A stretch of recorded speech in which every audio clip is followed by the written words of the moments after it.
You've already seen the movie. You know the plot twist. You can quote entire scenes. And yet, you press play again. From the outside, it seems repetitive.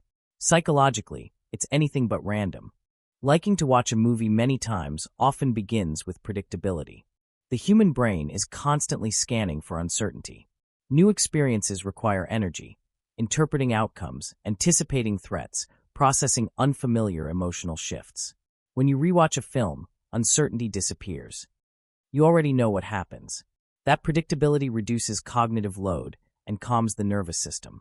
In a world filled with unpredictability, familiar stories feel safe. There's also the role of emotional regulation. Movies are controlled emotional environments. You can choose when to feel inspired, nostalgic, comforted, or even heartbroken, and you know exactly how intense those emotions will be.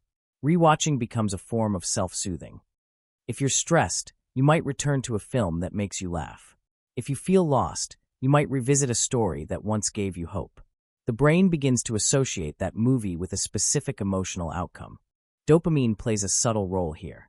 Contrary to popular belief, dopamine isn't just about surprise, it's about anticipation.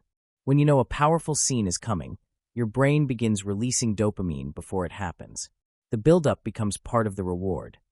In some cases, anticipation feels even better than novelty. Rewatching allows you to relive that buildup again and again. Nostalgia deepens the attachment. Many people repeatedly watch films they first saw during emotionally significant periods: childhood, adolescence, early adulthood.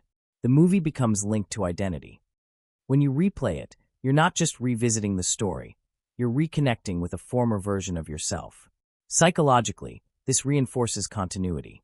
It reminds you who you were, what you valued, and how you felt at that time. There's also mastery. The first time you watch a film, you follow the surface narrative. The second or third time, you notice subtleties, background details, symbolic choices, character microexpressions. Rewatching transforms passive consumption into deeper analysis. For certain personality types, especially those high in openness or introspection, layered storytelling becomes more rewarding over time. Attachment patterns can show up here too. If you tend to seek emotional consistency, you may prefer stories that reliably deliver the same emotional arc. Repetition creates stability. In contrast, constantly seeking new content can feel overstimulating. Returning to a known film preserves psychological equilibrium.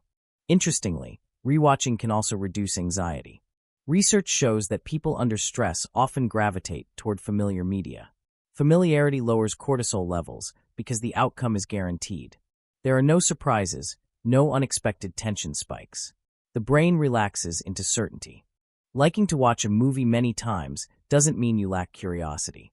It may mean you value emotional predictability, depth, nostalgia, or controlled stimulation. What looks repetitive on the surface is often intentional beneath it. Sometimes we don't replay a film because we're bored. We replay it because it feels like home.